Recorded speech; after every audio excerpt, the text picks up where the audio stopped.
Welcome back to the J&B Body Talks podcast, a conversation show where we talk to guests from all walks of life about A to Z and everything in between. And today, I'm really excited to have our guest because I consider him a good friend of the shop. We met through our work at the body shop, but we all have a lot of common threads of interests. Some of the things we're going to talk about today are watches, bikes, cars. This is Gabriel Benador.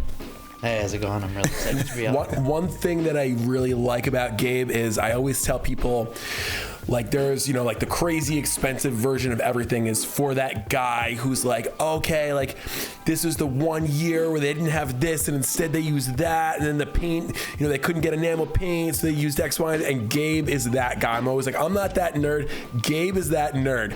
So Gabe ends up with a lot of things, whether it be motorcycles or watches or cars. He's very specific. He knows what he's talking about. He doesn't like to do things normal. He likes to do things all the way. He's pedal to the metal. So, yeah. Welcome to the show, man. Thank you. I'm excited to be here. So the first thing I want to talk about was something that I found out today through a quick Google search. You are an ex-paratrooper. Yeah. That's wild. I had no idea about that. So where was that? So when I was 20 years old, I decided that I wasn't getting anything out of college because I went to a very rigorous high school and a very rigorous middle school, and so I basically was surpassing everything in the level in a high school that they were doing in college at NYU. And so I had this idea my whole life that I would join the military, and so I just dropped out of college after my sophomore year at NYU, and I just decided to go to Israel and do what I could in terms of get to the highest place that I possibly could realistically, and without devoting my life to it. So I tried out for the paratroopers, and I got in and did 2 years there, and that was a really interesting experience. Yeah, what was that experience like? And what is a paratrooper? So basically a paratrooper is an airborne soldier, so you have the capabilities to jump out of planes, static line jumps, and get deployed that way. In Israel, they haven't had a combat jump since like 1956, so it's more just for the cool factor of it, which once you do it, it's really not cool. It really sucks. Really? Yeah, I mean, you're dropping from quite high, and the gravitational pull just keeps bringing you down. Whoa. And so, when the Earth gets closer, you kind of wish it could slow down a bit, and it hurts when you land. So if you jump out of a plane, like just for shits and giggles, like if you're going up to like skydive the ranch or something, how high is that, and how high did you jump? So you want to be closer to the ground, and you want to fall faster, so you don't possibly get shot out of the sky, even though it's against the Geneva Convention. So a lot of the parachutes will have holes in them, so you drop faster. What? Yeah. I mean, it's purposeful. Yeah. So it's not fun, and you've got gear on you, and then you end up wherever you end up, because these aren't skydiving maneuverable canopies as maneuverable. You can kind of maneuver them, but wherever you end up, wherever the wind takes you, wherever you are in the stack, and then you've got to fold it up, put it on your back, take out your gear, and then you've got to go do what you got to do. But you also have to get to your point and link up with your team, and then now navigate. So it ends up being more trouble than it's worth, in my opinion. But yeah, we were qualified to do that, and so we did a lot of helicopter insertions instead, and so that kind of stuff. But yeah, so it was a really interesting time in the world, and so we got to see some not great things, but also some really good things.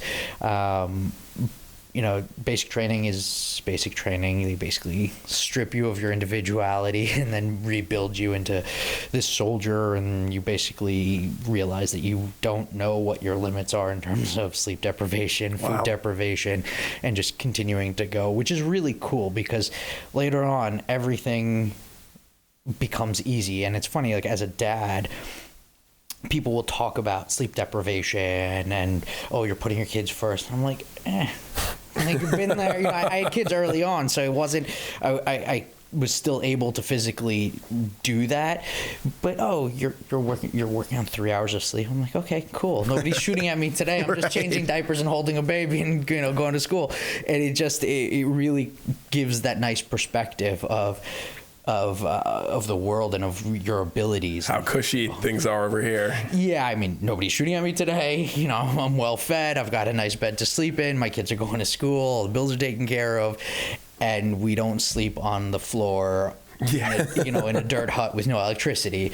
So, yeah, it really gives you that perspective, which is really nice. And you know that whatever you'll face, you can I don't want to say overcome, but won't overwhelm you, whether it's physical or whether it's working really hard at something, or figuring out a problem, right. Figuring out a new engine, or changing a spark plug or whatever. Like, you kind of figure out how to do it and know that there's a solution, that nothing will be too much for you to handle. What was your parents' reaction to that? I'm an only child, so my mom was very hesitant, but I think she was really proud of me, and I knew my dad wouldn't take it well, so I actually didn't speak to him before. Wow. So I kind of told him afterwards, and I didn't talk to him the entire time that I was there, because I knew he's more of a pacifist, and he just I didn't have the emotional maturity to really engage with him and bring him into what I was trying to accomplish while I was focused on that. So, you live and you learn. I was 20 years old. I didn't know better. How many jumps did you do you think? If you had to be qualified, you do 8 in gear, and they're all night jumps, and then you do 1 day jump to just acclimate you to it. So it's about 9 jumps to get your wings, and then you do a bunch every training cycle. So, a handful after that. The less jumps, the better. Yeah. They're just not fun. It's not skydiving. It's falling. Yeah, and also it ends up being costly for the military, and it ends up being personally costly because people get hurt all the time. Really? Breaking necks, breaking legs. If there's a gust of wind. Really? I landed on a road one time, which was really painful on concrete. I landed in a thorn bush one time, which was also really painful. Thankfully I didn't get hurt in any meaningful way, but it wasn't uncommon for somebody to break their leg, especially ankles, or dislocate a shoulder.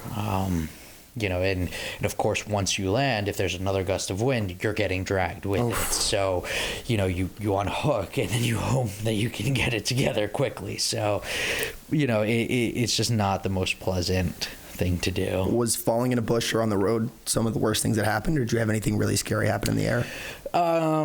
Not necessarily scary. There was one time when I was patrolling at night, and I was a light machine gunner, so I was first in line, and I had a night vision, a single monocle, and so you kind of have this weird depth perception because you have to set it for a certain distance, and so you can't look down because it's just blurry, and your other eye is all messed up because of the night vision, and so I got caught up in barbed wire one time. That was on the ground, so that tore up my shin pretty badly, and I hadn't seen it.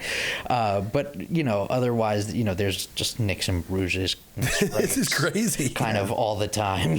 Thankfully there wasn't anything. There wasn't anything particularly bad, but that happened to me. But we've seen some things. So yeah, that wasn't so terrible. How do you look back on your experience in the military?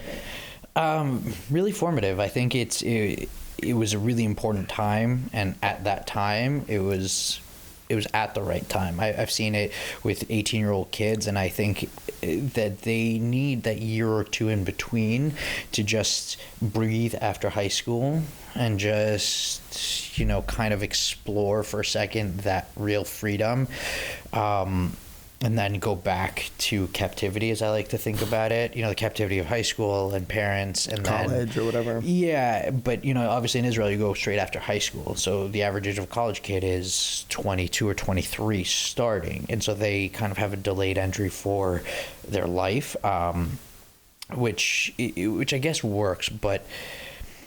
The emotional maturity to really understand what you're doing and to embrace it in a mature way and not just be an indoctrinated, silly 18-year-old, that 1 or 2 years really seems to make a difference where, whatever it is, an internship or some work experience where you have some in-between responsibility from just homework and tests to, hey, here's a gun. We're going to teach you how to do it, but it's on you to not be silly, even though you're 18 and you might have the emotional maturity Everything of you do is silly. 12 or 14 years old. Yeah. You're not going to get the emotional maturity by being yelled at and having punishments necessarily without that. So, and like the funniest thing in the Army are fart jokes. Yeah. And you're kind of limited to like experiences a certain, like obviously like the range of experience that you're getting is vast in certain ways. In a lot of ways, it's very narrow. So and I think for me it was also coming from New York and having had a slightly larger life than the average 18-year-old in Israel. Like, what is this like? What is that like? A lot of them tend to be virgins. A lot of them haven't driven a car. A lot of them, so there are a lot of experiences that they want to know more about. And if you give them that time, they can kind of have that experience and not just have to go straight in. And I think... Is the average Israeli 18-year-old, like, very religious? Are they very... Not at all. Okay. Not at all. Actually, the overwhelming majority aren't religious at all. Okay.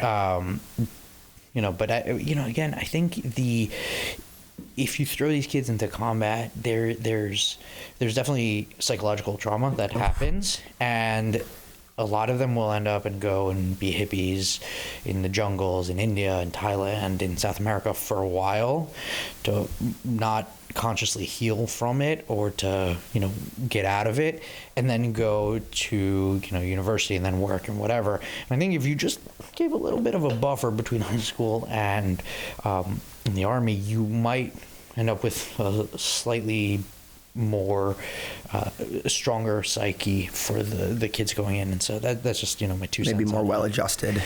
I don't know, because the society won't change meaningfully, and so it'll be the same society. But if you just give them, okay, here's a 3-day-a-week internship, here's the ability to now as an 18-year-old go clubbing and navigate the two, you won't have some of the debauchery that happens on the weekends. Yeah. Because they're going home on the weekends. It's not like they're going back to base or whatever. Everything is is a bus ride away, and so it ends this is the first time that they can go out, so they end up drinking a lot, and it's a lot of fun, a lot of partying, and it is fun. But then, and when you're living it, it is fun, and you're partaking in it. Looking back at it, you go, maybe that wasn't the healthiest way to go about it. I don't know a ton of Israelis, but the ones that I do know are very fun. Yeah, they're like party people a little bit. Oh yeah, Israelis love to party, which is definitely makes them fun and exciting. So, in a similar vein, obviously a lot muted compared to what you went through. But so after high school, or at the very end of high school, me and my dad went to this used car lot to help a friend of ours out who had some problems with a car. So it was in Throg's Neck. So he's like, oh yeah, so my son, who was working with him at the time, is going next year to Maritime College. So that's it's like a pseudo-military school. So to get your Merchant Mariner's license, you have to live in a lifestyle modeled after Annapolis for 4 years. So my dad sees this. He's like, this is amazing. This is the most amazing thing I've ever fucking seen in my life. So he's like, you got to go. You got to do this. And I was like, I don't know. This doesn't really look like what I really want. So at the time he had an E46 M3, which was that year. It was still the current M3. So it was a comp package. It was Interlagos blue. It had, Stop Tech wheels, supercharged, was sick. So he's like, you can have this car if you go. So I'm like, all right, well, that makes everything, What a bribe. This was easy. So how old were you? I was a senior in high school. Oh my God. So I'm like, yeah, okay, that's done. I'm there. So I sign up. I'm all in. I get in. I'm like, all right, so when do I get the car? And he's like, all right, so here's like the really funny, strange thing. You don't get it. So I just got a ticket for going 105 and a 65 and 684. So he's like, no, are you stupid? He's like, you're going to kill yourself with that car. I'm not giving you that car. So I was like, oh, dude. So I'm here at this military school. And I'm like, yeah, there's no girls. There's no fun. They drug test you every weekend. Yep. You're up at 5. They're checking your uniform. They're checking it's like the whole thing, So I ended up getting a nice car anyway. It got me an S4, which was not what I wanted, but it was cool. And I kind of, you know, had the same takeaway, which is I think it's like a nice rite of passage, and it's like a good way to become a little more disciplined, to learn some general life skills, just to kind of like get around people who are not like you, from different walks of life, who are kind of on this irregular path. So, you know, between that and the 4 years of wrestling I had previous, I was in a really disciplined lifestyle. And you got Michael. So Michael goes straight off to like a school that was kind of like a crazy party school. So I went to go visit him, and I was like, what the fuck is going on? Where'd you go? I went to Providence College in Rhode Island. Yeah. But I mean, like, that was just salt in the wound. Like, Joseph's get bribed into going to this military school, and then he would come up. One of my favorite stories was he came up once to visit me, and I was living off campus in a party house, and all the backyards were connected. So every single weekend there'd be a massive party from end to end, and it was madness. And it was also our driveway. So I call him. He's like, I'm coming up. Good. He comes up and he pulls up in, at the time, a 997 cab. Beautiful car. My first Porsche, yeah. Nice. Amazing. And he just gets absolutely verbally Yeah, we're pulling wrecked. out of this parking lot. There's 10,000 cans of Bud Light on the floor, and everyone is like, "Oh, dude, how small is your dick that you gotta drive that car? Fucking pussy." Does it come with a virgin pass? Like, and I was just like, "This is terrible." and then I'm over there like, "Let's go, boy! Give him more shit," you know. And he's like looking up at E46 M3s. He's like, "What the hell did I get myself into?" Exactly. So, Gabriel, what did life look like after the military? What did you start doing after?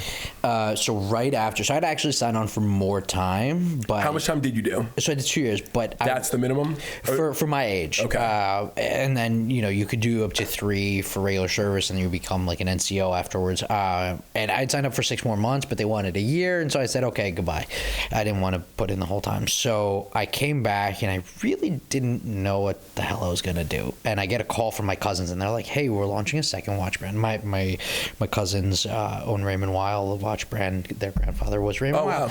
And I'm literally like getting some rest and like recovering from some PTSD at my mom's house, and literally a week later I get a call and they're like, "Hey, we're launching a new brand. We don't have anybody to run it. You want to come to Geneva and run this new brand for us?" And I was like, "Yeah, sure. Like, I've got nothing else going on." It's like the equivalent of an E46 supercharged. Yeah. I thought, but it ended up being like a Toyota Camry, busted. But you know, it was a fun experience, and so I did that for a while. Was it a brand that we would know? Or? No. They ended up folding it. It was going to be like a super duper, like couple $100 entry level, and it was a good concept. It was a little bit ahead of its time because now everybody does, you know, like Christopher Ward and all that kind of stuff.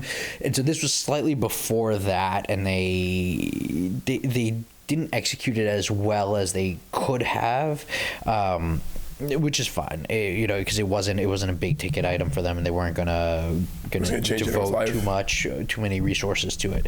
It was fine.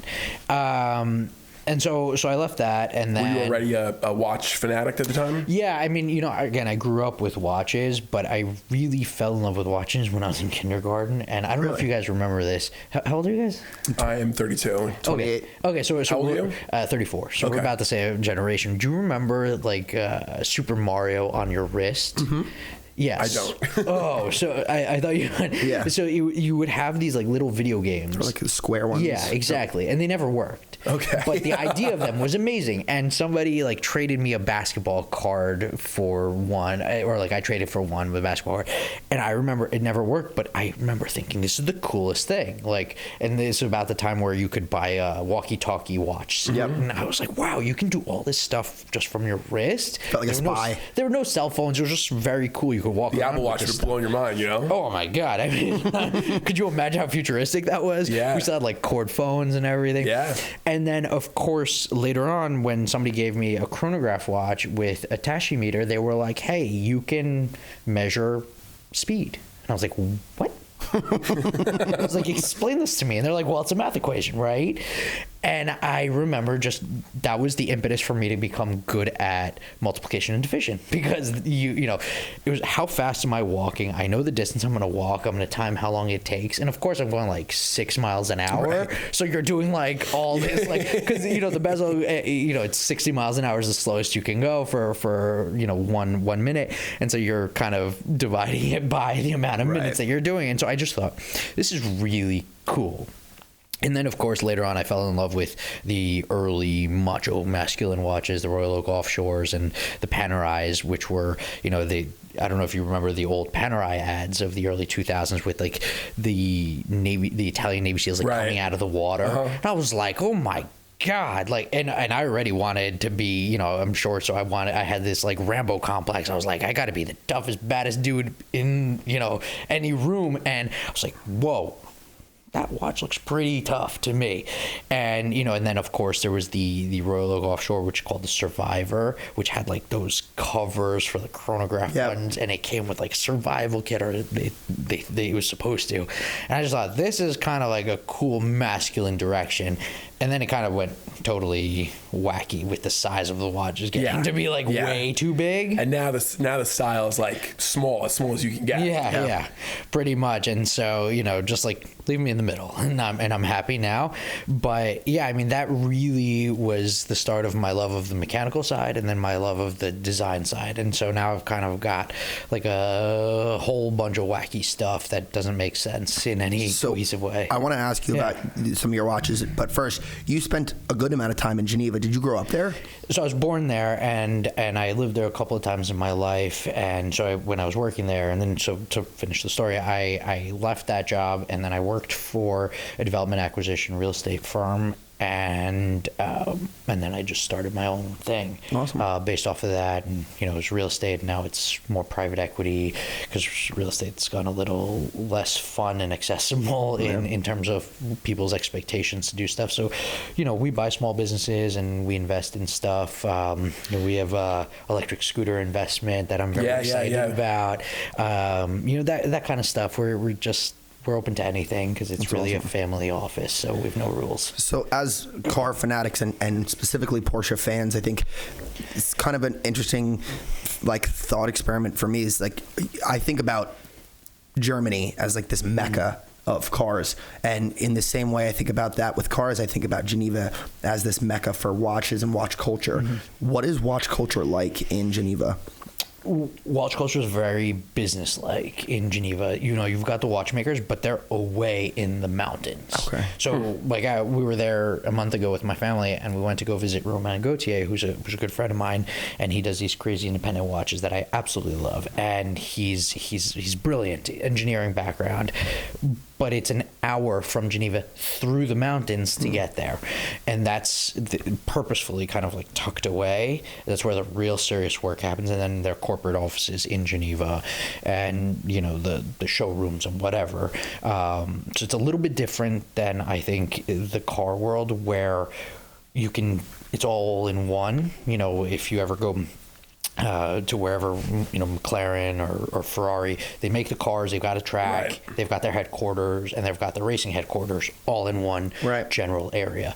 Size is not the same constraint with watches that it is with cars. I mean, but also in Switzerland there's a tradition of doing it in the mountains, of actually doing the engineering and the manufacturing. So there's separation between church and state in that sense, and I think it's much more approachable for the car side when you go to visit a manufacturer, or, you know, sometimes they'll even have a museum. And so I think that holistic approach of having all in one is actually something that's really great, because you can get a sense of both the history, the present, and also interact with the people in a real way, you know, whether it's the corporate or the marketing or the people who are doing it, and actually see the process. You know, with the watches, it's very hard to be a part of the process because it's so small.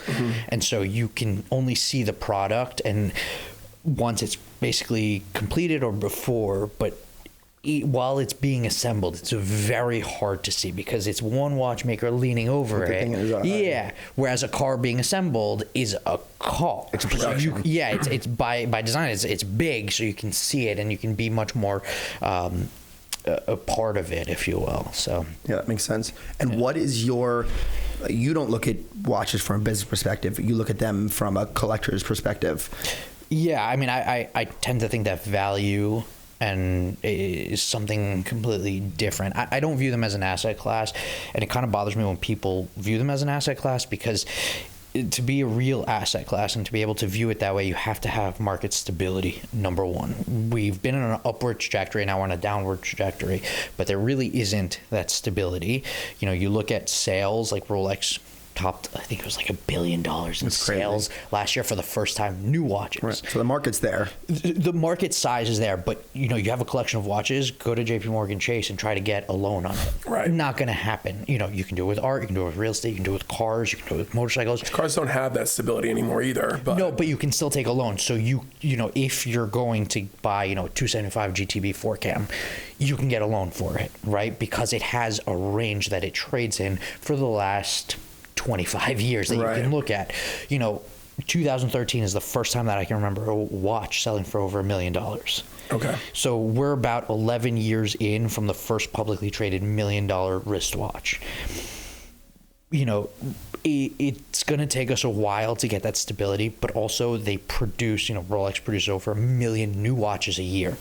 So I think there's going to be that moment where we've kind of hit that homeostasis a little bit better than we have now, you know, where we've kind of figured out some of the other things in the secondary and in the, especially the vintage market, things like, there's no real appraisal reports. There's no real authentication that is widely accepted. You know, there's no Kelly Blue Book. There's no Beckett, like for cards. Right. I never thought about that. So you kind of need these secondary and tertiary things around it to really be an asset class and to take it as an asset rather than just as a hobby. And to me, it's first and foremost a hobby now rather than exclusively something to make money. If you're a dealer, for example, you take that risk, you know, and you might hold inventory for a long time, but it's very hard, for example, to get a loan from a bank as a dealer.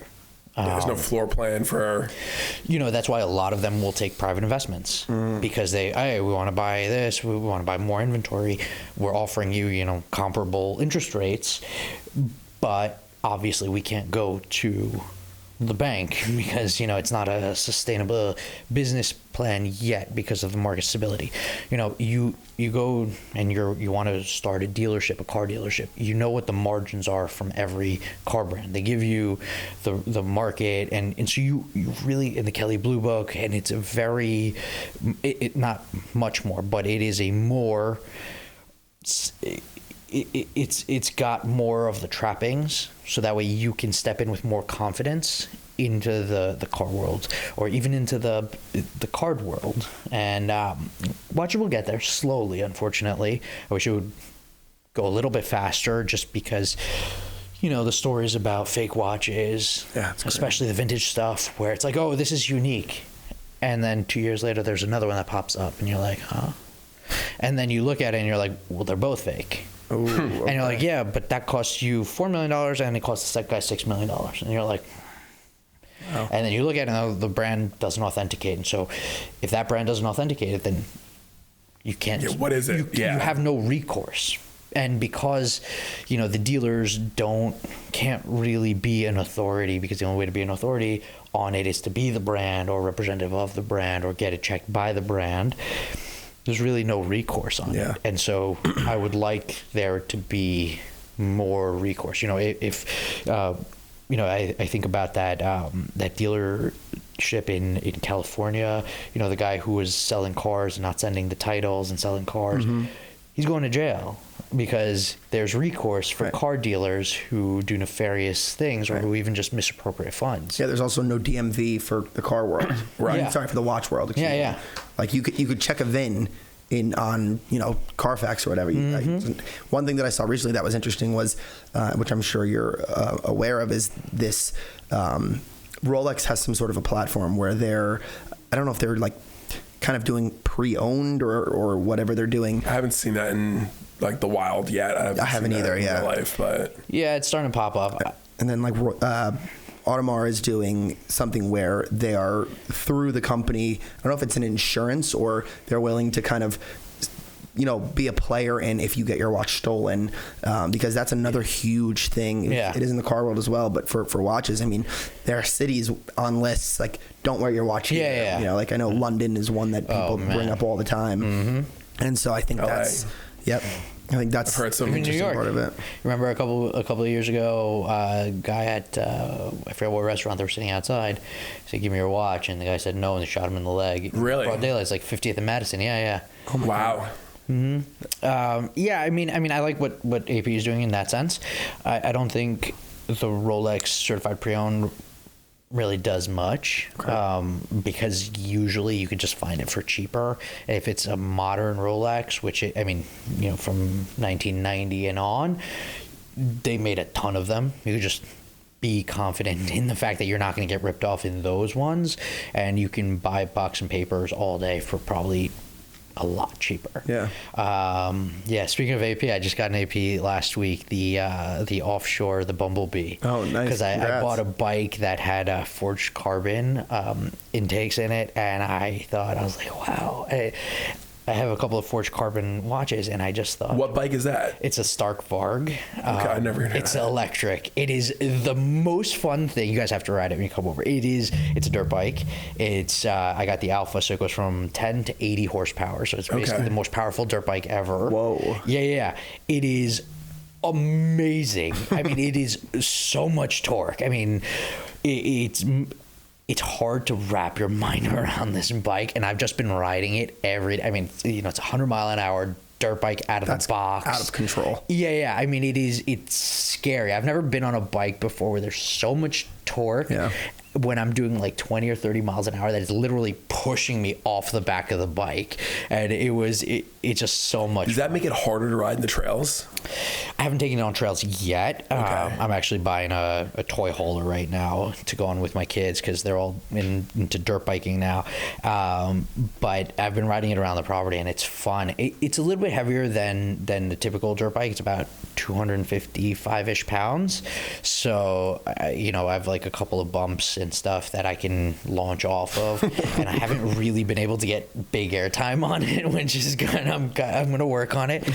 But it's also so tall for me, and I have to get lowering links for it, that I get on and I try not to get off until I can find the closest stool, because it's just like I can barely get my tiptoe on it, but on the ground with it. But it is just so impressive what they're doing with the electric stuff, and it just we'll get into that in a second. But yeah, so I was thinking about the first time I saw forged carbon, which was on this Bumblebee when it came out in 2007, around the same time as the movie, and I was like feeling very nostalgic about the movie. I had just graduated high school, Megan Fox. And, Okay, yeah, you know what I mean. For me. Yeah. Leaning over to the You car. don't have to tell me, yeah. And Megan Fox and the fan. watch and the whole thing, and I just gotten another, the Hodinkee 15th anniversary watch, which was for friends and family, which was also a forged carbon, and so it just kind of like all came together, and I got offered one at an unbeatable price, and I was just like, yeah, of course I'm gonna buy it. When you're buying a watch, and I'm gonna ask you the same question about cars, do you have like a mental checklist, like? Because there's so many beautiful watches out there. I mean, you could scroll Instagram all night. My wife's like, "You're not buying another watch," and I'm like, "Yeah." Is there something you have in your head that you say like, okay, it needs to hit these boxes before I'll consider buying it? So I used to have theses in my head for complications. So I would buy the best, in my opinion, the best three of a complication: perpetual calendar, chronograph, split second, tourbillon, whatever. And then there was a point where I was just buying to fill these boxes. And so now I've been around watches, over 30 years. And so I've kind of seen the evolutions, and I kind of know what I want. And I've removed sort of those constraints from the way I buy watches now. And I just buy things that I like. And,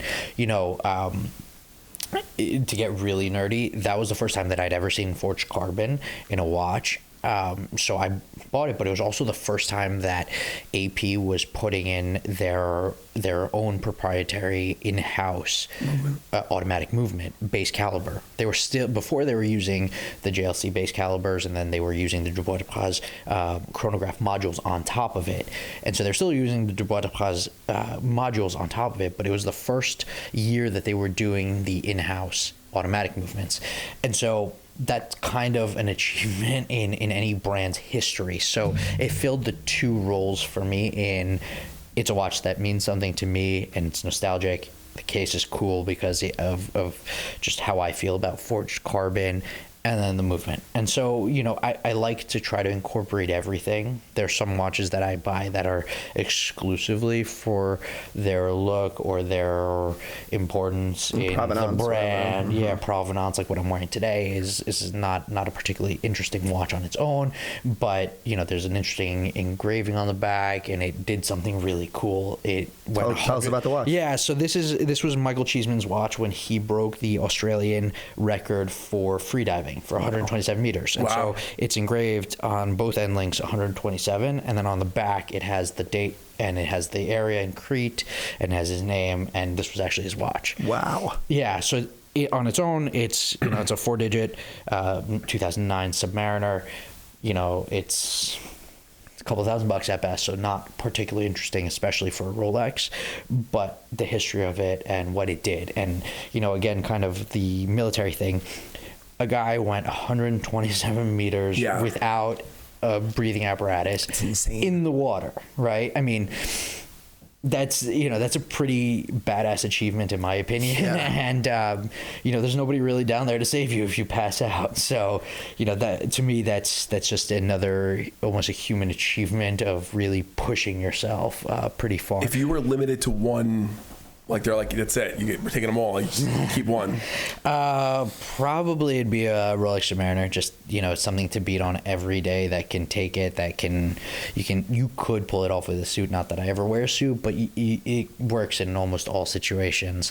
I'm not, I want something more on the robust side than on the complicated side as a one watch collection, especially because I'm on bikes pretty much every day, in the summer, tennis and swimming, and I don't want to be constantly taking off my watch and then or worried about banging it. If it's an acrylic crystal on it, I'm gonna tear it apart, and then I feel pretty bad. So usually I swap between a Rolex of some sort and a G-Shock.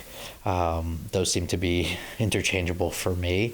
That's so funny you say that, because when Elvis and I were talking about asking questions like what we want to ask, we were going to ask you about, we asked this question with the cars, your dream 3-car garage, only 3 cars, daily driver, weekend car, grail car. I said, it'd be great. We should do that with watches.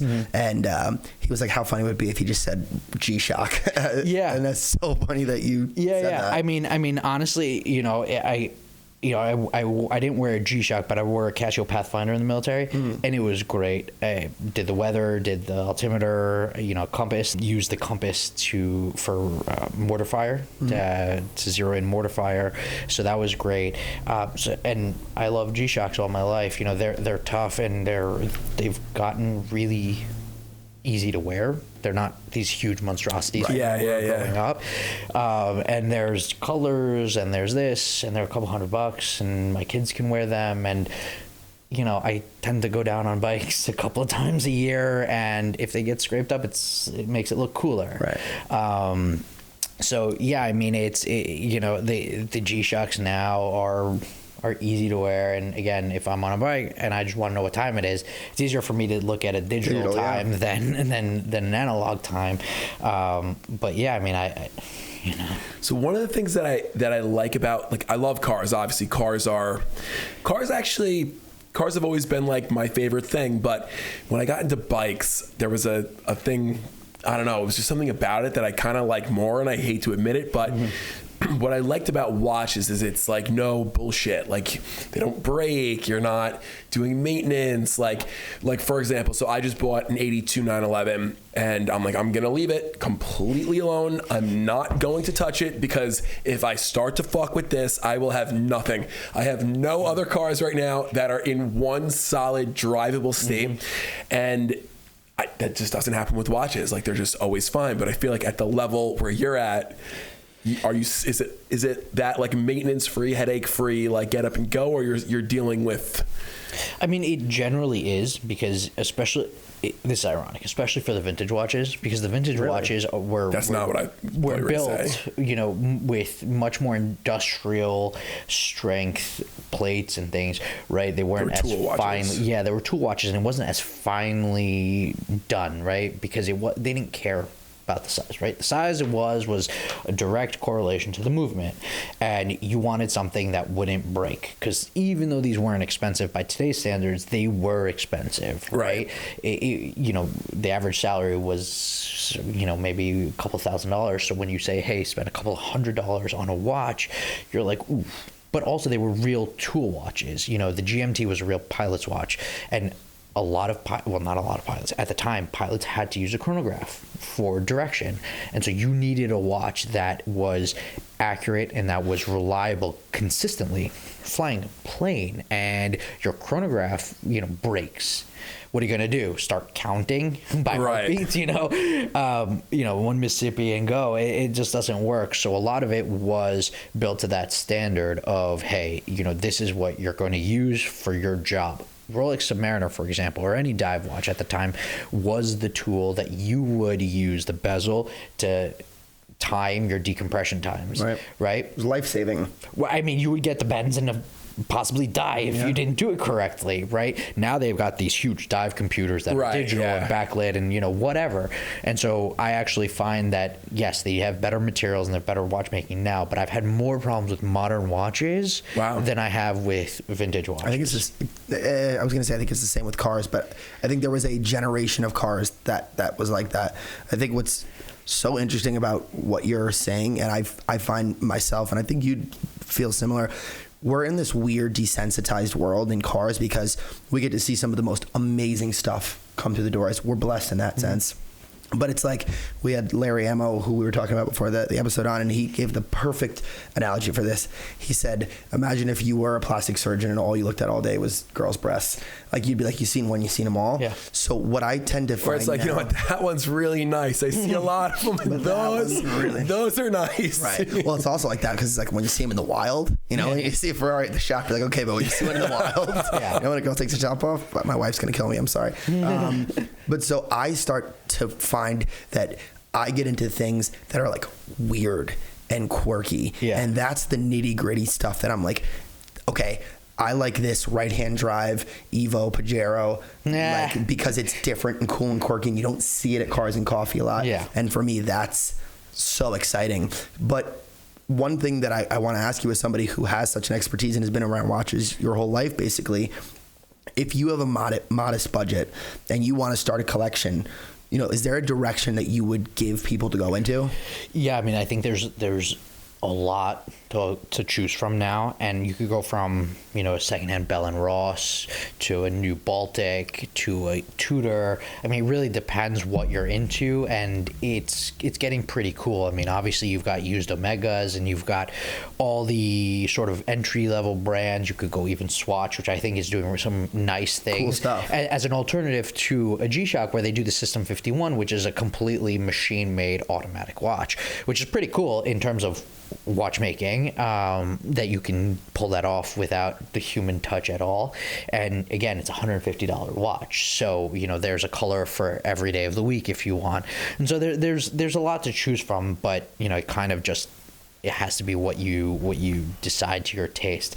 By the way, the Pajero Evo is funny because I like the car, but I don't like it on the road. Really? And every time I drive one, and I always think about buying one, every time I drive one, I just want to go off-road. Yeah. Like you get in and you're just like, this is livable on the road at slow speed.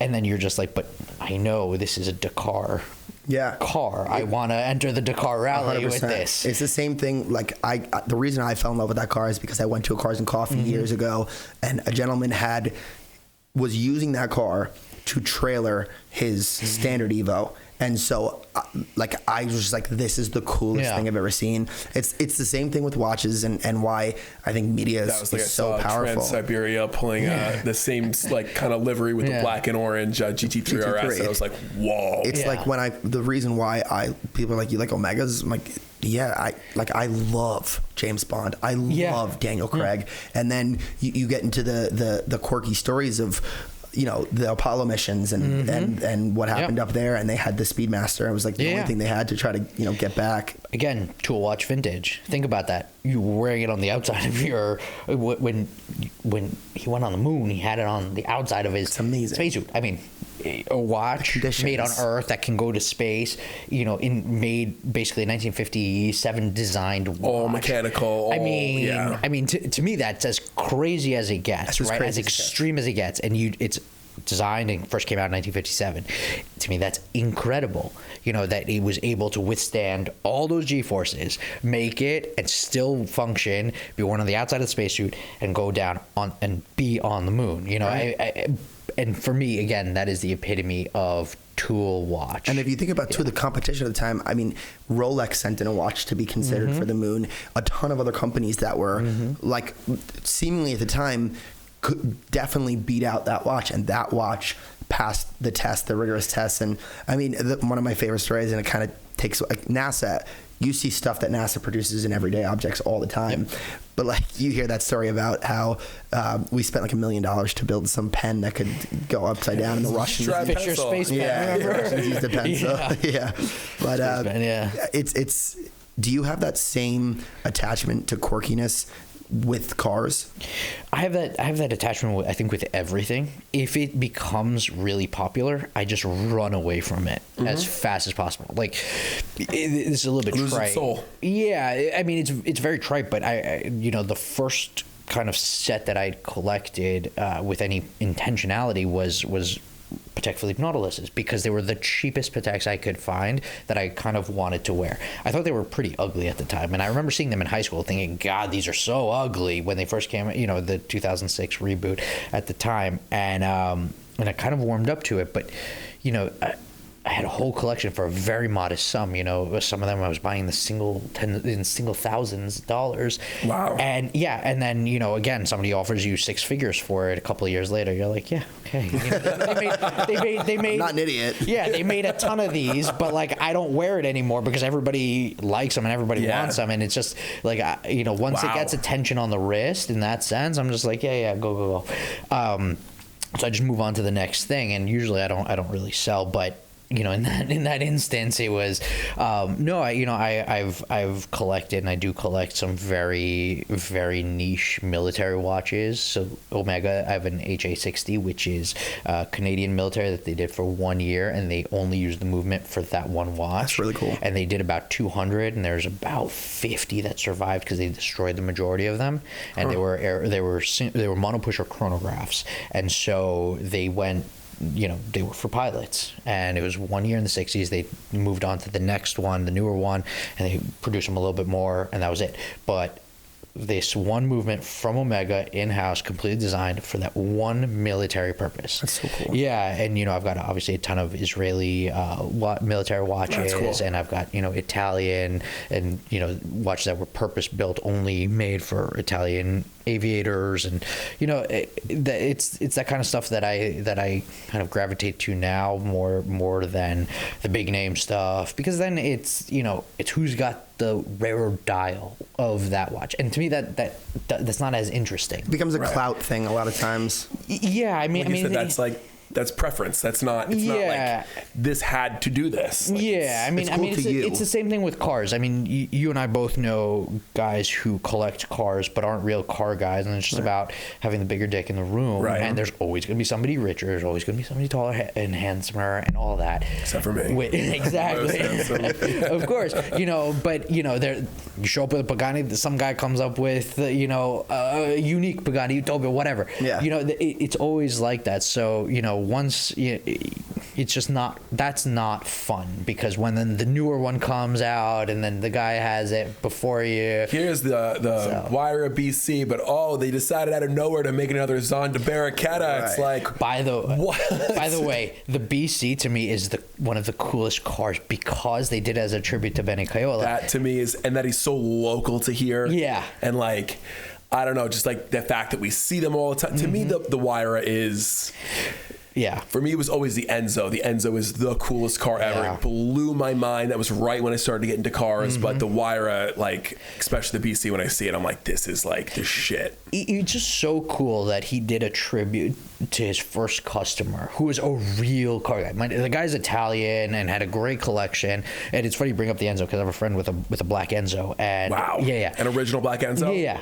And a TDF and all the good stuff, and an Evo 2, the 190 Evo 2, good stuff. Sick car. Yeah. Very underrated car. I don't care what anyone says. That's better. I'd take it over an M3 the GTR, whatever, the Skyline R35. No, not the current gen 35, but the whatever it is, Pro or whatever. Okay, yeah. Whatever the Nissan. Yeah, the GTR, whatever the top like the one Nismo is. Sport, Yeah, Nismo or whatever. Yeah. I can't keep up, right? Unless it's the Smoky Nagata under, top secret. Yeah. I R34. I'm kind of not. I don't care as much, but. I've been seeing the car more and more, and I've been thinking about the Enzo, and I was having this conversation with a good friend of mine recently, that we look at these cars back now with today's lens, and they look small. When they came out, they looked massive. Yeah. And when you look at the size of the Enzo, and then you go to the LaFerrari, you're like, it's bananas. You're like, what's going on here? And it obviously, with F1 they did the same thing. They widened out the cars, but it really is romantic now, looking back on these things. Like I recently bought a one owner 456 MGTA, because that was the car that I had spent the most amount of time in, exotic car as a kid. What color is that? The Ferrari 456, the 2+2 with No, what color? Argento Nürburgring on black. To get super nerdy, it was the first car with a carbon fiber hood. Awesome. And all those kind of good things. So that was a big car when I was a kid. When did you get into cars? So I actually was always into cars, because I'd always seen really cool cars just around, but I got into watches because they were small engineering machines that I could afford, behold, I didn't, when I was in kindergarten, I didn't understand. You weren't buying cars, yeah. But then I got into cars in high school, because the market still hadn't exploded. And so, I was buying with my godfather, 365 GT 2+2s Ferraris for less than $20,000, and the restoration would be like double the cost, and like Espadas and things like that really people didn't understand. And the alternative with the same engines, the Miuras and the Daytonas, were always much more expensive. I mean, looking back at it now, they were a steal. Right. I mean, you were buying a no mileage Daytona for $350,000, which was all the money back then. But now it's multiples ridiculous, of that. Yeah. So we would look for the same engine, slightly detuned, in a 2+2, which nobody wanted at the time. And that was a lot of fun to find them and then work on them and then, get them up to par and then, decide what to do with them. And then, we kind of transitioned around that time to when they were coming out with the Quattroportes. So we bought a Quattroporte, a new one, which was a terrible car. Garbage car, but I love it. Yeah, but I didn't know it until I drove it and we put in an allocation, and because we had traded something in, it was it was very, very beneficial for us to, do it. It was a trash car and it was terrible. And then that rolled into a Cayenne Turbo S. Okay. The first gen, I think it was like an 06 or 07. I can't remember. Love that car. Yeah, me Still too. love that car. It was a great car. Had all the niggles, like the trunk latch sensor. Like something I've never seen fail ever before, failed on the car. So we kept telling you that it was on, but it was so much fun. And then I remember we were driving to Long Island one time, and a SRT8 pulls up next to me, and there's nobody else, and I'm like, I'm gonna have to race this guy. And mind you, no license, nothing. And I look at him and I go, just go. And he's just staring me down. You want to hear it, yeah. And I was like, okay. Of course, he walked me on it, but wow. it was probably tuned to the hilt. But and then from there, it went to another Porsche for a bit, and then a 996, which was nice. And then they were so affordable back then. You could get in and out of cars and have the fun. Stuff that was special.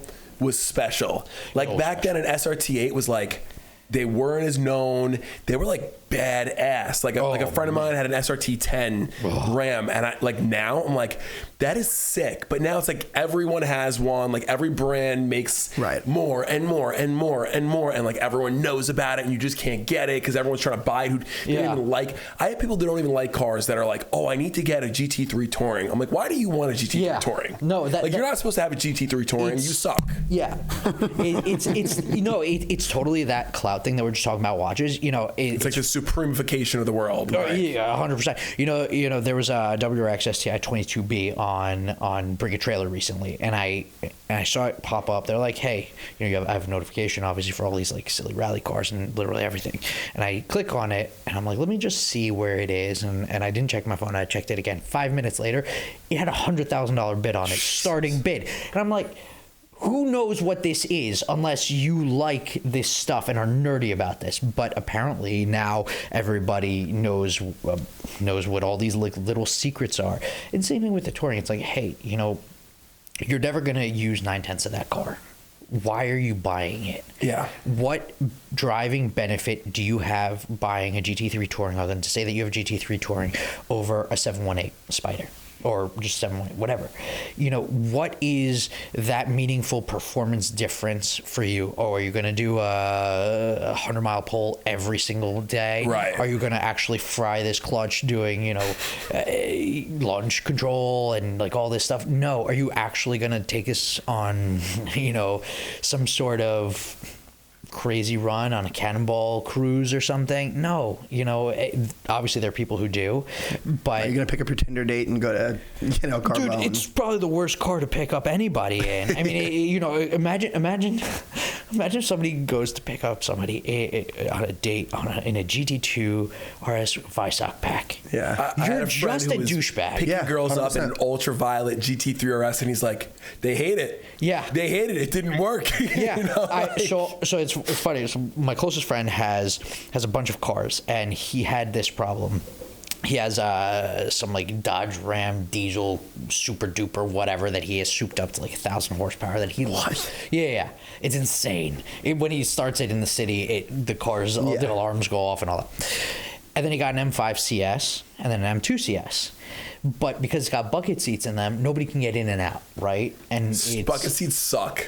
But it's like, you're doing like, gymnastics, yeah. You're like doing a pull-up, and then you're trying to get out without slipping. And I always say it's not big boy approved, it just doesn't work for me. Or short guy approved. But imagine a girl with heels and a skirt, right? It just doesn't work. And then he got the M2, same thing.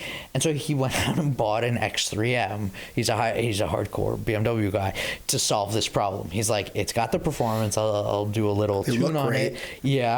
But it was exactly like that. He was like, hey, every time I get into the M5 CS, I just want to drive the wheels off of it, and nobody enjoys it, and it's way too stiff, and it's just nuts, and it's that sort of issue. But again, it's like the people who buy 296s or have been buying F8s or SF90s. It's you're not. Most of them are not drivers, and it really hurts my heart because the cars have gotten so easy to drive. And they've gotten so friendly that you remember when the 812 came out, and after a couple of months there were all these videos of people crashing their 812s, and it was, well, you're not a good enough driver to understand. Most people don't even understand when their tires are cold, and then I just had someone pull in. He bought a 1,000 horsepower car. He's just not that guy. And I'm like, you got to let these warm up. And he's like, what do I do? I'm like, you just drive it. Yeah. You just got to drive it for a little bit. Yeah. And I was like, you got to take it easy with this thing. But even getting back to what we were saying a minute ago, I remember when the car first came out, a customer of ours got a 987 Cayman R. And I remember leaving his house, going to get gas in it, and no one cared. Like, no one knew what it was. No one cared. It's like now people are like falling over themselves to get like a GT4 RS. It's like, it just wasn't. No one knew what it was. Like, there was no allocation. There was no over sticker. And now it's just become this. You know, it's the same thing that happened to watches. And somebody recently told me, because there's a small brand that I'd been very loyal to for a long time, and they put out a crazy watch that I wanted. Big price tag. And I said, hey, you know, I've hosted dinners for you guys at my house. You know, I've helped you guys out. You know, not that you really need it, but I've been a friend to the brand for a while. Could you do something? I'm buying it direct. And they go, allocations are the new discount. And I just remember thinking, wow. The same thing with you know, I have a friend who bought over about a 10-year span about 48 or 50 car Porsches from the same dealer, and he wanted the prior gen GT2 RS. And they put 100% markup on it, and he said, hey, what's going on? And he's like, this can't be right. You know, it was like a $350,000 dealer markup on it. He's like, this cannot be right. They're like, you made a mistake, I think. No, they're like, no, this is correct. He goes, you know, I've bought over 48 cars with you over the last couple of years. I've been pretty loyal. Like, why is this showing up on my bill? They're like, well, it's for everyone. And he emailed the president of North America for Porsche. Response was, it is what it is. That we can't tell the dealers what to charge. They can charge whatever they want. Wow. Good luck. And he's like, okay, I don't need this in my life. And he went to Ferrari. And, you know, now the same thing's happening with him. You know, he bought, I forget what it was, like a Pista or something. And they asked him to, like, sell it back to them, basically. And they promised him, like, a next allocation. He's like, no. I want my car. I don't want to play this like silly game of like allocations. So that ruining the world. It's so silly. And the truth is, again, but cars have gotten so silly. And this is where I have a hard time with modern bikes and modern cars. They've gotten so powerful, so overdeveloped with tech, and so aerodynamic, and all this stuff, too perfect almost. And people's skill seems to diminish, at least in the US. And where are we going? I mean, you know, the average Tesla Plaid is 1,000 horsepower. And the average Tesla Plaid owner is like a soccer mom. Who's like... But you remember the brake failures when that guy took the Model S Plaid around the track after one lap? Yeah, I didn't see it. You're going to have to change the brakes. They had to go to Brembo's, right? Yeah, but you're going to tell me that you're going to have catastrophic failure or brake failure when you're doing an all-out lap in a 1,000 horsepower car? I mean... you know, what do you do at that point? It's just so much car. And, you know, that's just like a basic best-selling car in America right now, or whatever it is. It's the same thing with the Rivians and all that. I just, you know, and even the average, you know, supercar, sports car, it's so powerful. The 296, the 750. I mean, these are, the 296 is over 800 horsepower out of a V6 with torque fill. You're going to tell me that we're not going to see, you guys aren't going to see 100 of them in the next 2 years that have been some kind of damage from somebody who has no idea what they're doing? Right. Somebody's going to do like the Urus. A launch every control. Urus that we see that's like in the shop, it's like, it's not like, oh, I was in a parking lot or I merged. It's like these people are flying into walls at like top speed. And I'm like, are these people alive? I mean, who are we don't fixing even get me this car started. for? Don't even start me on these super SUVs. I love one and I have one, but they're not sports cars. Stop pretending that they're sports cars. Stop marketing them as sports cars, because you're getting people hurt.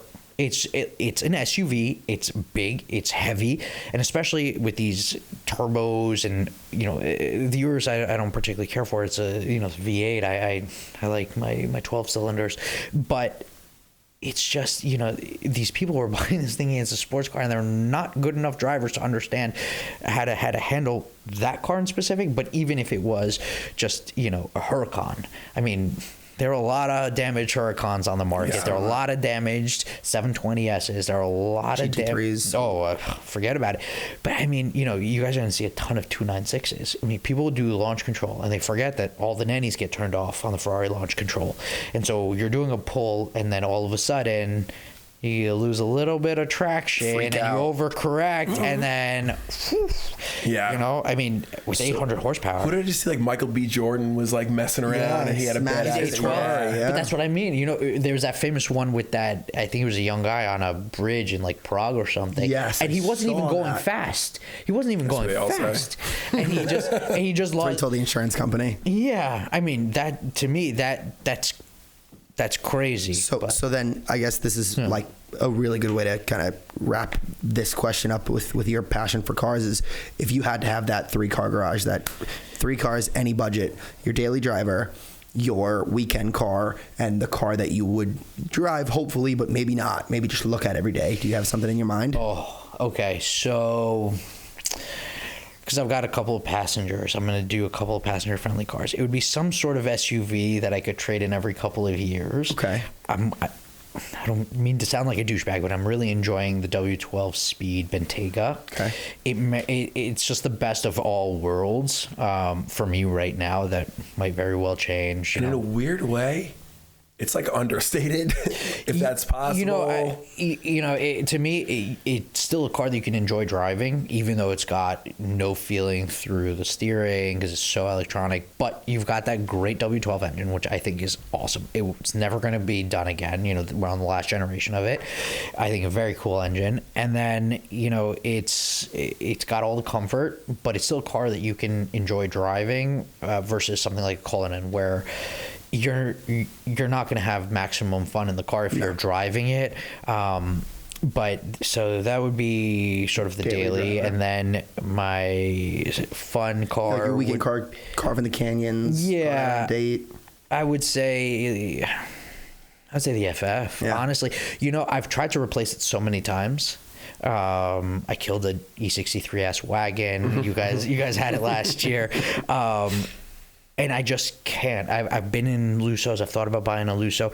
I just don't prefer them to the FF. They're too much tech. They're too much not. They don't have as much feeling for me. There's still the hydraulic steering in the FF. It's got such old tech in it that you don't even want to look at the screens. You don't deal with it. It's got the analog tach in the middle. There's no heads-up display. So in that sense, it's the most modern analog 2+2 that is, you know, historically important, more so than the Luso. And this kind of fits into my ethos. You know, it was the biggest piece of panoramic roof single piece that was ever put in a car at the time. First car with Apple CarPlay, not that it matters, but it was the first car with the PTU system for the four-wheel drive system. It was the first car to come with carbon ceramics as standard, not as an option. You know, so it kind of checks that box more than a lot of the others. And then the car that I would look at, you know, the impulse is always to something crazy like a 275 or 250, but I don't know. Maybe 275 GTB 4Cam would be something to look at because objectively, as a piece of art, it is stunning. Yeah, it is really cool. The M1 is also a great car to look at. Yeah, I love that car. You know, there's a lot of, you know, and you know, not to bogart the question, but I really hope that with this coming generation of EV cars, we can get back to creative and beautiful designs because things have gotten so formulaic and boring. And, you know, every time I'm in a Tesla, you know, I know you guys have a Tesla, but every time I get into a Tesla, I feel like I'm on my way to and from a North Korean, you know, re-education camp because it is totally sterile to me. It's an appliance, a dishwasher. That's the best way I've ever heard it's that. worse than that because you can't even do anything, right? I want to change the, you know, the fan speed. Okay, let me crash for a second. Yeah, 3 buttons. I mean, it's like on the screen. You know, I'm like, oh my God. When I got to check the mileage in those, I'm like, why? Why is it like this? Why is it such a production? And you know, we always rent one when we're in California because they're really inexpensive for some reason in California. But every time I go to charge it, I feel like I'm in a goddamn cult. You know, again, like, you know, you're wearing the North Korean uniform. Hey, pal, you want granola? How do you like your car? They're all the same. They're all the same color. There's 3 colors, and then there's 2 always interiors. Yeah, and there's always some schmo with some shiny thing that's burning your eyes that thinks that he has a great rap on it, and you're like, no. Still looks the same, just shiny. I won't take that offensively because I have a Tesla that's but you actually did something interesting. Tried to do something interesting. So then now the last thing that we can do is test your driving ability to a certain extent. So we're going to gear you up for some Mario Kart. Awesome. I still currently have the fastest lap. I'm somewhere around 34 seconds. But I just want to give you an opportunity to, I don't know if you have anything you're working on or. Yeah. Let's talk about this, the electric scooter brand quick. Let's plug that. Yeah. So it's called Infinite Machine. We did 1,000 pre-sale units that sold pretty quickly. Should be coming out in about a year from now. What was it called again? Infinite Machine. Okay. So it's cool. It'll be a nice commuter bike. It's got Apple CarPlay. It's got has a nice design, kind of in the vein of the Tesla Cybertruck. Cool. Not necessarily on purpose, but it worked out that way. It's a really good looking bike, and it's going to be super modular, which is something that's really close to my heart in terms of EV. I think that they developed EV vehicles totally ass backwards. They should have done from motorcycles first and two-wheeled cars that are the lightest, so you can optimize each battery, whereas the Teslas have hundreds of actual cells in them. That's crazy, it's nuts. I mean, it weighs a ton, but you see what they can do, like for example on the Stark Varg with one battery. I mean, you're giving me between 10 and 80 horsepower, 50 miles of actual hard usage range. I mean, for that bike, it's a track bike, so it's not really meant for range. But you can give me 80 horsepower and about 300 or 400 foot-pounds of torque out of one battery. That's wild. I mean, What's the range on your bike that you guys are coming out with? It'll be commuter. We're still in production phase, so it'll be north of 50. But obviously you'll be able to hot swap batteries and all that kind of stuff. That's great. Yeah, it'll be cool. It'll be a nice little project, and excited about it. And you also just do a quick Google search of Gabriel Benador. You have a lot of really cool content out there. One of the things that I got to watch was you had a long sit down with a gentleman talking about your watches. So if you want to get more information on Gabriel and his watch collection, check him out there. Google him. Yeah, you Google him. This was an amazing episode. I really appreciate you coming on. Honestly, I think you should come back because we have a lot more stuff to talk about. Yeah, I'd love to. You guys should come over and ride some bikes and kind of see the evolution of dirt bikes. Do you have any road bikes? I do. I keep them kind of hidden because they're not things I'm going to maintain myself, and it's not stuff that I actually enjoy riding anymore. Do you have a daily road bike? No, I daily dirt bikes. Okay. But by accident, I've kind of done the evolution of dirt bikes since the 60s to now, and that's been a lot of fun to, see that, learn that. Yeah, you go from like a 175 pound, 250 cc bike in the 60s to a 250 pound 80 horsepower behemoth of an electric bike. And it's funny because I parked them all together, and like we were saying about cars, they've gotten bigger, and the dirt bikes back then, like I could flat foot them. This new Stark Varg, I can barely get my tiptoe on it, and I drop it every third time that I stop.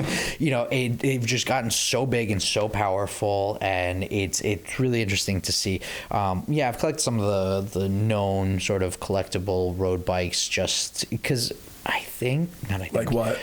Like 900 SS Ducatis, 750 SSs, some of the Laverdas, some of the MV Agusta with the Magnitunes, like that kind of stuff where it's like, hey, I'm gonna need a lot of highway for this to get some enjoyment out of it. But motorcycles are this uncharted territory right now where I feel like we're at peak car collecting, and people, you can get the best 750 SS for like $250,000, the most pristine one, and the equivalent would be a McLaren F1, and the price differential is insane. And there are a lot of reasons for it, but it just feels like this untapped market where it's like, buy all the stuff you like now because it might go parabolic soon and it'll be untouchable. Wow. So it's been fun. Again, things that people don't like that I do has been a lot of fun. So we've learned today that Gabriel is a well-dressed hipster, and I love that. Thank you for joining us today on the J&B Body Talks podcast. Get the Mario Kart ripping. Let's do it. I'm gonna hit the bathroom. Thank you guys so much. Like, subscribe, follow, all that stuff, and thanks again, man. My pleasure. Thanks for having Awesome. me. This was so much fun. We'll start now. There you go. Gonna get that boost. All right, first question. If you could pick up any new skill in an instant, anything, what would you choose? I would choose backflipping a motorcycle. Any motorcycle. That's a good one. Dirt, road, everything. What superpower would you choose, if any? Mind reading. Mind reading. What would you use it for? Not sure. Mine would be with the wife, because sometimes it's hard to get answers out of her. Live anywhere in the world, where would you live? Right where I live. Most fun. Nice. What if somebody handed you $50,000 today, you couldn't save it, what would you spend it on? I would probably try to find a fun business to invest in and buy. Very cool. If you could be best friends with any celebrity, alive or dead, who would it be? Jason Momoa. That's a really good one. It's really cliche, but his love of nerdy bikes, especially Harleys, which is not something that I'm into, is something super duper infectious. Plus, he just seems like a happy dude. Yeah. Which I'm really, as I get older and have kids, like I gravitate to people who would just, and like I hate to be trite and say, have a good energy, but just have a good outlook and energy. And also, like he bought his ex-wife that really cool Mustang, and was it Mustang? Yeah, I think it was a Mustang. And then he did that Rolls Royce. Mm-hmm. It electrified it, which was really cool. So that's pretty fun. I feel that way about Keanu Reeves. Yeah, see, that's the other thing. But Keanu, I feel like it would be a little transactional because he has that brand, the bike brand. So Arch or whatever. Yeah, and again, you know, it's like Jason Momoa has that show bike, the Liquid, whatever it's called, which he then put a 36 knucklehead in, which I think is super cool. And he's got the 6 knuckleheads. He's got the most knuckleheads of anybody. And so like he's like my kind of nerdy. So I love that. Yeah. All right, let's see how you did. We have the leaderboard right here? We have it virtually. We're going to put it up there. But you actually, 40 seconds, 40.4 is a very good time. No. Yeah.